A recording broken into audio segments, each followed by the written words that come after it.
Hello, everyone. Welcome to another episode of Opinionated SEO Opinions. I'm Begum Kaya, here with your hosts Tori Gray and Sam Torres of the Great Company. Welcome. Hello. And before we get started, we'd like to give a thank you to our sponsor, Ahrefs. It is a fantastic tool if you're not familiar, definitely one that we use every day in our world.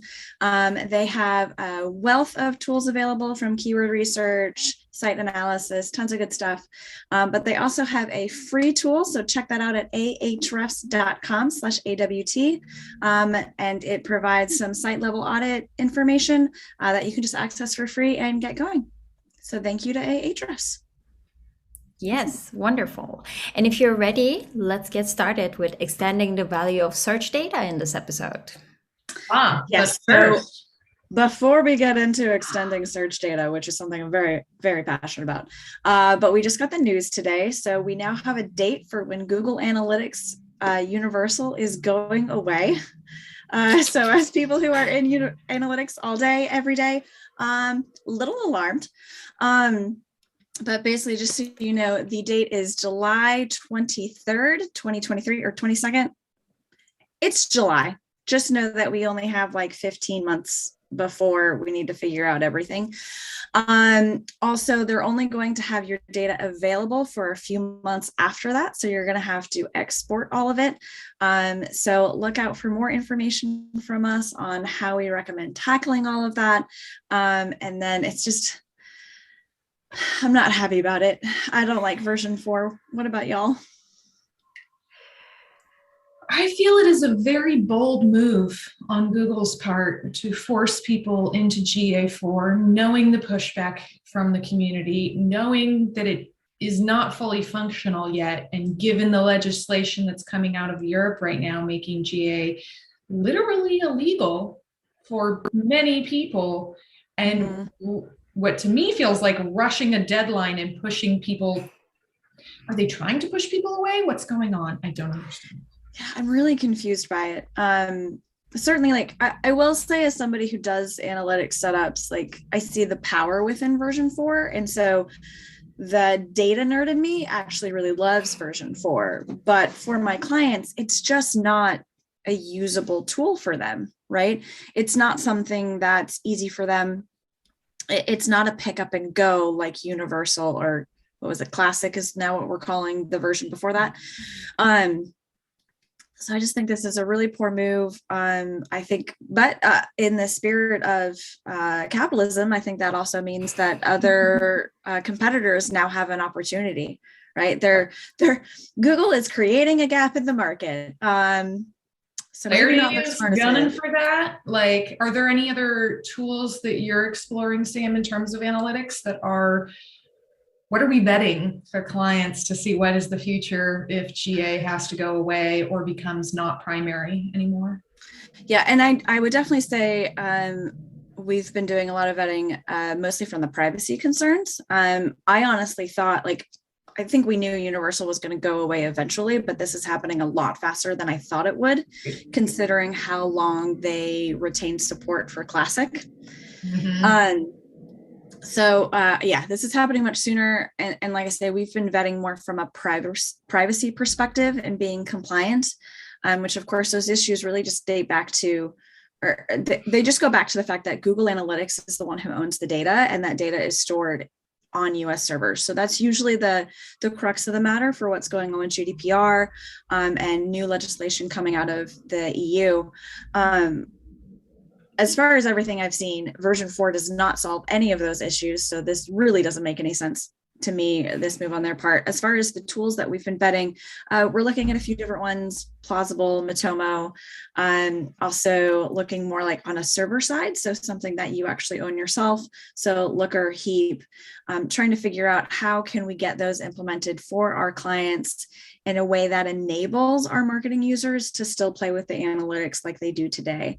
I think that's definitely been the biggest hurdle to kind of figure out, is what is actually easy to pick up and go and get something meaningful out of it. Because it's kind of like when we inevitably see WordPress actually die, there's just so many people who have learned that tool and so many people who have learned Google Analytics that to adjust to a new method is just going to be painful no matter what we do. Yeah. Yeah. I mean, going from having a default tool that everyone goes to, like, I mean, a lot of people add extra tools. They're going to add Crazy Egg. They're going to add other analytics tool sets to get more insights, but like not having a global default that so many people use that, I mean, we've had this. How long is Google? Like, I don't remember a time in SEO, frankly, without Google Analytics. Like, I do remember still when other, big paid platforms for big enterprise corporations were around, the Omnitures and whatnot, but it's going to be a whole industry shift. It's fascinating. Yeah. I mean, I still remember looking at the analytics that was offered, and I was trying to remember the name of this tool earlier. It was like AW Stats or something like that.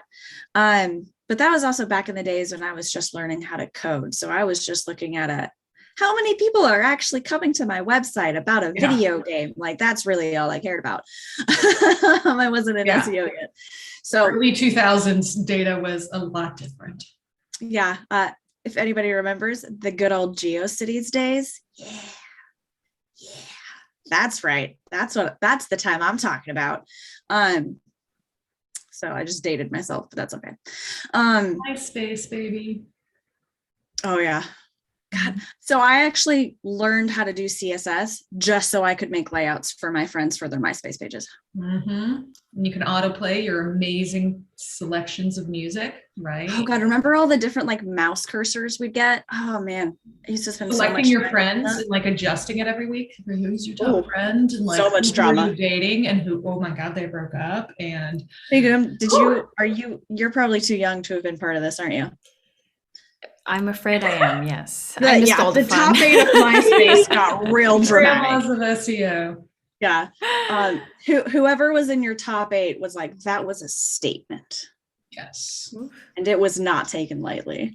Anyways, we digress as we often do. Okay. But yes, really the TLDR.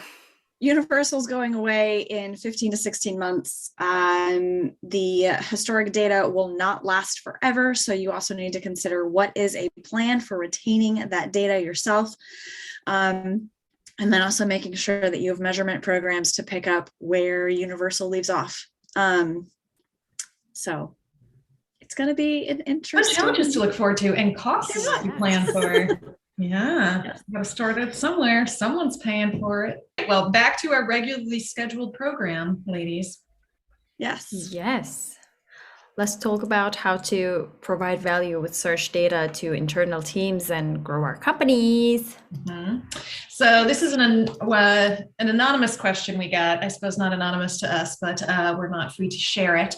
But it is just an amazing question, and we wanted to spend time digging in a little bit more because we've been doing more and more dedicated research projects lately for our clients, and we think the applications of what is fundamentally market research data is being hugely under leveraged in the community as a whole. And so today we want to talk through some of the most interesting use cases that we've been applying recently to help people understand how they might be able to use this data too. Anything to add to that, Phil? I would just say, like, just to clarify, we're talking about how we can use keyword data, trend analysis, like the things that we do every day for SEO strategy. How can you take that and extend the use to other parts of your business? Like Tori said, it's basically user research. It's market data.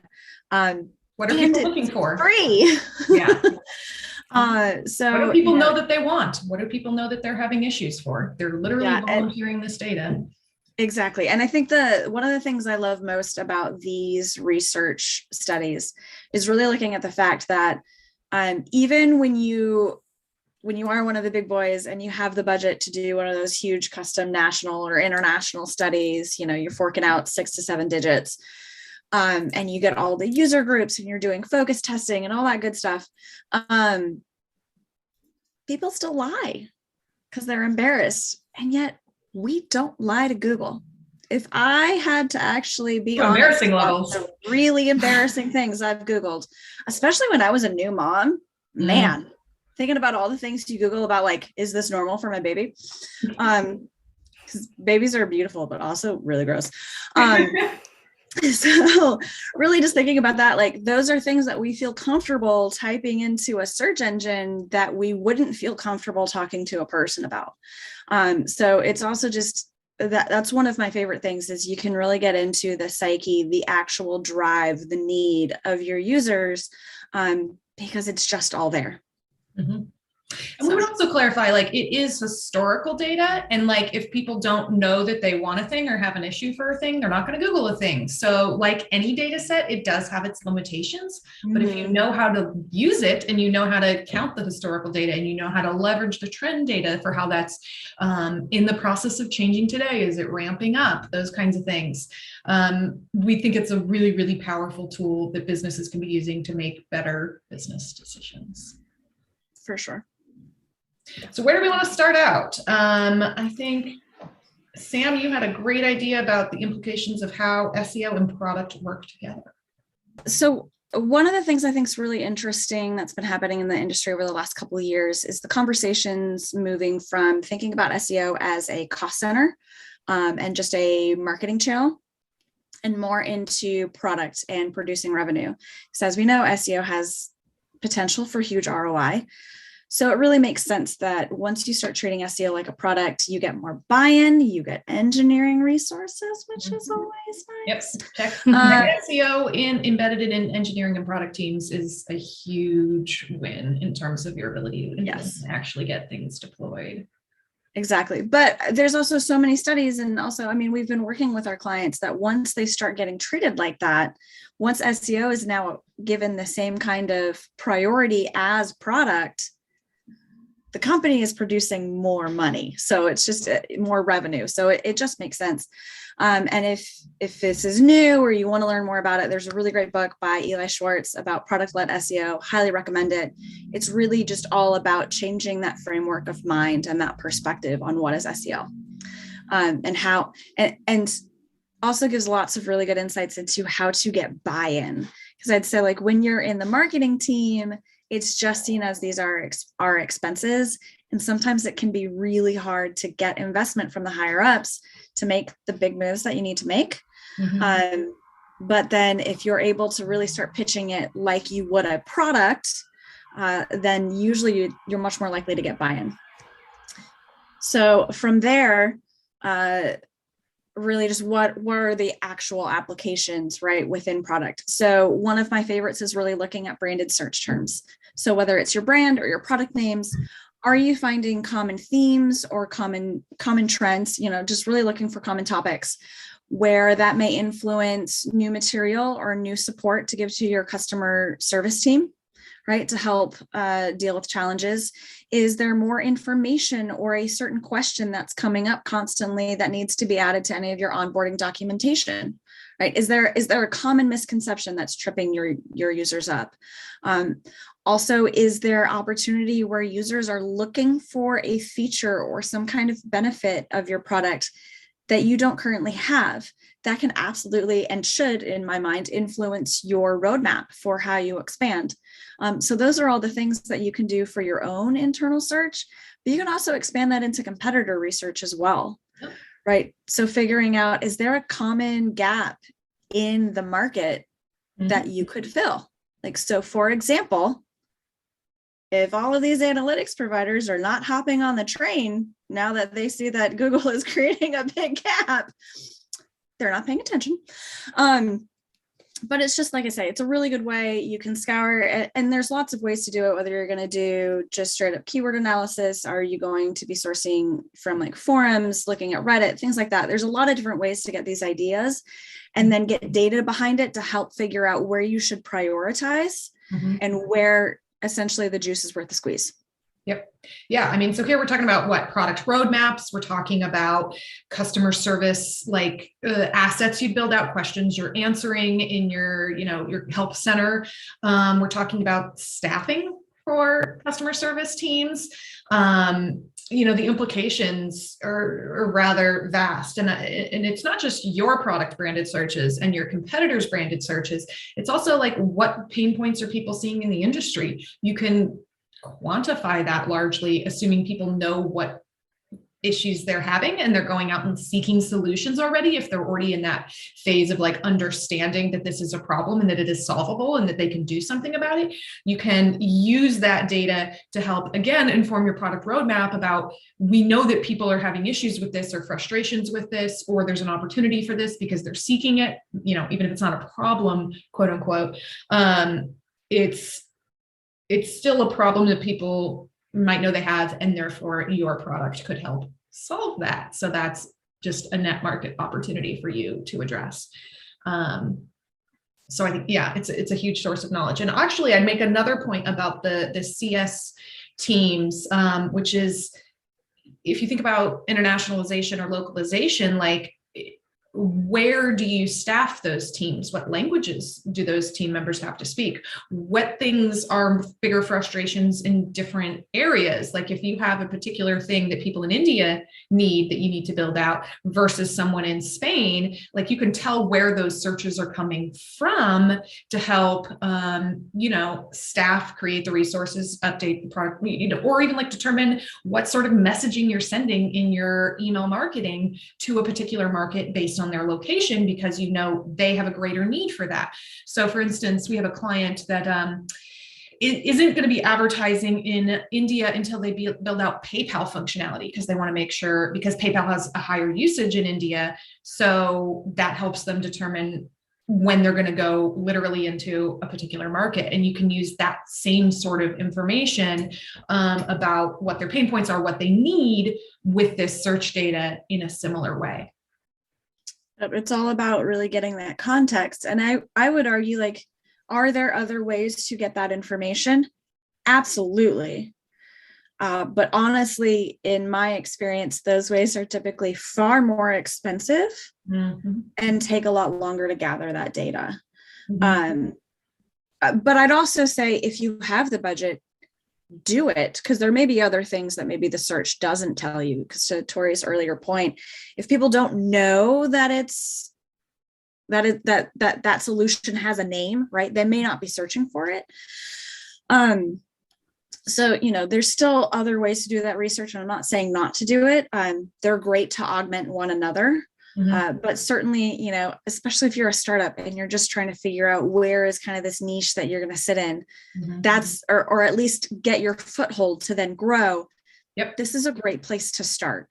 Exactly to that point, if you are researching whether you're going to move into a particular market, you can understand things like, how saturated is that market? How much is the search potential for a particular market as it exists today, and how much it's trending? So should you invest your time and resources? Should you quit your job to go start this startup? It's also a very different marketing play, or even an SEO strategic play. If you're introducing a product that's like, are you introducing a new industry? A fundamentally new way of doing business? Are you creating a competitive product that has, advantages versus there's already an industry leader, right? So your organic data here can help you understand what is your total addressable market in terms of organic search today, and how crowded is that marketplace? How competitive is it? How many people are gunning for these key terms already? How great of a job are they doing at it? So yes, this has more SEO and paid search specific implications, but it also has broader business implications, just in terms of, should I do this thing? How hard is it going to be? Do I need to do more work to build up the industry and brand awareness of the problem in the first place before I can spend time? Do I spend more advertising dollars, right, to help people understand that that they do have a pain and that you can resolve it, because they don't always know it yet, and therefore maybe organic is not the play to start with, right? It's a good way to address it. Yeah, and I would say, if you are doing that kind of research where you're trying to figure out a new product feature, a new product, a new business, if it is something that is going to be what I would call truly disruptive, so you really are introducing something new to the market, chances are extremely high that there's no name for your product yet, right? There's no name for the solution. And you're going to have to start at the awareness level. So really start thinking about what would be the things that someone is identifying as an issue for themselves that they would type in. And then unfortunately not find the solution, or not find a solution as good as yours, which I will say at that point, I'd argue that maybe it's not disruptive anymore. Maybe you're just being innovative. But that's something all to think about. Really just how do you place it? And if you're not finding search volume around things, just remember that doesn't always mean it's not there. It just means that maybe it takes on a little bit of a different face, just because people don't know what to define it yet as. So to me, there's three kind of phases there. Like there's the, do I know I have a problem and am I seeking solutions? The, do I have a name for the solution to my problem? And like, how much am I willing to pay to take action on that? So, you know, SEO data or search market data rather can't necessarily answer the last question. You'll have to do other normal market research means to answer those. But those first two pieces, we can understand. Right. Do people have a problem and are they looking for it? And do they already know the names of those things? Which actually would lead me to my next point, which is really around product positioning, or positioning of your brand and your company as a whole. Like, what do people want to call these things and what do they think about what these solutions offer? So I would use our business as an example there. There's a very different search volume involved in whether or not you call us an SEO agency or an SEO consultancy or an SEO business. So certainly there's different ways that people think about service providers or you know, also SEO freelancers. And so connecting the dots between deciding what the market potential is, what you want to go after, how you want to frame yourself, you know, it's more data to help you potentially make that decision for yourself.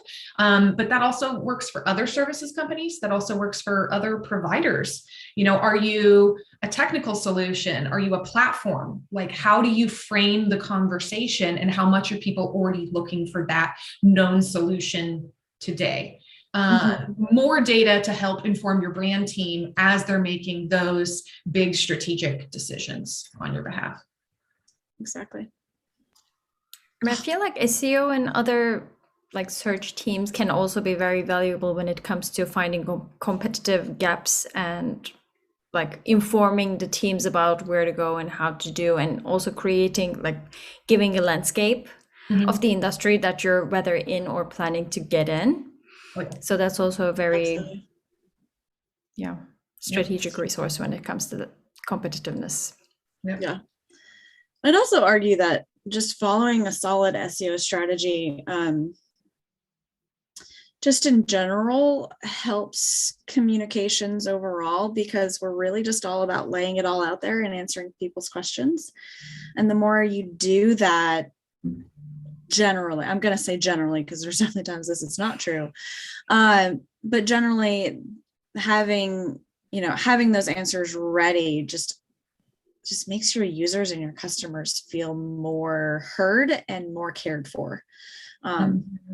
So even just from like a PR image perspective, just being really clear about who you are, what you offer, who it's for, that just really always engenders more opportunity overall. Yeah, agreed. We haven't even talked about sales teams. I mean, sales teams that's true. From this data in pretty much all the ways customer service teams can benefit from this data. Like, where are people having pain points? So before you have built out your sales force, before they've actually had the opportunity to speak to all these customers, you know, search data can help you understand where those pain points might be. So it gives you a starting point for where those things are. It can also prompt new ideas of new ways, new conversations to bring up, new unique value propositions that you want to emphasize as a part of your sales process, or, you know, your marketing process and the way you communicate that on your website. So that's, yet another implication of how you can do a better job supporting your sales team, giving them data, helping them explore new means of effective ways to speak to your customer. Yeah, I've definitely been in projects where we use that data to basically put together like the top objections so that salespeople would have that ready to go as they're on, as the sales team employee onboarding, right? So we mentioned onboarding before. It can be both internal and external, right? Just kind of understanding the landscape a little bit better, what's going on. And really also getting outside of yourself. So and what I mean by that is, especially when you're looking at internationalization or trying to be localized to where your audiences are, there may be ways that they're talking about products or solutions that you don't. So just think about all the ways that we talk about our business as SEOs is not how business owners talk about it, because they're not in it. It's not their world. Well, that happens to your customers too. Like, I remember I had one client, this was way early in my career, but he was a mold remediation specialist. And he was so diehard on, I need to be number one for mold remediation. And finally, we were able to pull the data together, be like, who uses the word remediation? You and your competitors. Everyone who owns, like, the customers you're trying to reach say mold removal. Like, they don't know the word remediation. So, or they certainly don't use it in that context. So just really thinking about, like, how can you get outside of the own box that you've built? Yeah. Because your clients live outside of it. Because you've been on a journey, you've learned these things, you have been educated in a way that makes you the expert, but sometimes that means you're less in touch with where you were at the beginning of your journey, which is where your customers often are. So how do you find them where they are and invite them in and help educate them and hopefully be their service provider to solve that problem for them? Exactly. On the flip side, starting at that elevated can also be really good if you are looking for a really small audience and people who already know the product. That's generally going to be more like your enterprise buyers. So there's definitely merit to it. But certainly if you're a disruptive or innovative product, I'd wager there's less times that you want to do that, because you just need to raise awareness overall. But as all things in SEO, it just depends on what you're trying to do. It does, but that's actually where I'd argue that paid search can be an awesome tool for coming in and helping you really distinguish, especially the willingness to buy and like at what price point. That can help you understand, okay, well, when they look for mold remediation versus when they look for mold removal, they might have a different willingness to spend. Or, there's enterprise business buyer versions of this. And certain language is used by certain people. Like an economist is going to use very different language to describe the work that they do. And if you're trying to talk to other economists, like, you should reflect their language. But paid search can help you more quickly learn where you're getting money from those things, and vetting that there is interest, that there is willingness to buy. You can understand those things quickly. And if you have budget, if you have that lovely VC money, then you can keep doing that. But hopefully then you also are starting to layer in organic search to help reduce your costs overall, and certainly learn things faster. So you're not investing 6 months going after a keyword that it turns out, oh, that buyer's not willing to buy. Right. Now we have to rethink things and reposition and rework. Get better results. Any other fun use cases we want to add? Or like any practical applications? I know we've had a few like real life examples, but any others we want to add, or if there are any hypotheticals that we want to continue touching on? I mean, I have one concrete example.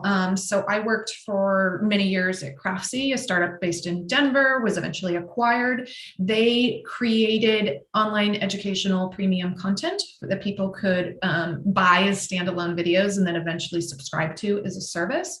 So it was largely in the crafting space. We had cake decorating, we had knitting. I was a customer. Yes. It was a lovely, wonderful brand. And as their head of SEO and running their program and collecting this data, we used search data to help make content programming decisions. And by that, I mean, do we greenlight this class about how to do this particular knot, or this class about this particular technique? What are people looking for and how can we meet that need? The data is out there, and you can use that when it makes sense. So your brand, your strategy teams, this can really help you make very pinpointed, fine decisions about how to meet your users' needs in the marketplace. I think probably the most fun one I ever got to do was we did research for a national pizza brand to figure out, it wasn't one of the big ones, but they're still national. They're fun. But we were able to use keyword research to figure out what toppings they didn't have in store that people were searching for. And what's really interesting is they actually told us, like, they had gone to one of the big research firms and gotten a quote for the same kind of project. And we were able to give them a pretty good, like, prioritized list of where we'd recommend they start, for like not even 10% of the cost. And that's literally pizza toppings. Like, what are people looking for? What can you provide? How do we get creative? I also did I'm pretty sure I put on like 3 pounds during that project too, because as I was researching, of course, I started thinking about food and then just kept eating. Yeah, but I think that was probably one of the most fun ones I've been on, because it was just, because then we also got to see it actually be implemented, and we saw them actually bring those into the locations, and into their kitchens. So it was just really fun. So. Yeah. We also recently had this client. They are in a fintech space with a very niche enterprise solutions, such a tailored solution. And when we were looking for the terms that people are like searching for, like basically they had to select in between 2 groups, and they went with the one with the less competition. And since none of the competitors that they have at hand were focusing on that solution, they wanted to basically grow that market and own that terminology for their solution. Yeah. So that's always another option. Like, you don't have to go with the thickest keyword and that's often keyword group, and just don't want to be, unless you have $10 million in branding to spend plus, right? If you're a bank, it better be 100 million, right? So just all kinds of stuff. So hopefully that gives a lot of food for thought. And like I said, we'll be putting out more info on this, just because it's a passion of ours. We love it. Seeing where we can really add value outside of just bringing traffic and revenue to the website is super fun. And then also be on the lookout for everything about Google Analytics. Yep. Also, I want to hear if anyone else has any use cases and ways they've used it. The more use cases we have, I think the more we can think about all the other applications. So hopefully this makes you think, and we can all think and brainstorm together and start to do a better job using this data to do better work. Exactly. Yes. Wonderful. Well, that was fun. Let's do that. We certainly will. Thanks again to our sponsor, Ahrefs. Please check them out. Go to ahrefs.com/AWT. And thanks for coming to Opinionated SEO Opinions. Oh, and don't forget to submit your questions to thegray.company/ask SEO questions. Yep. See you next time, everyone.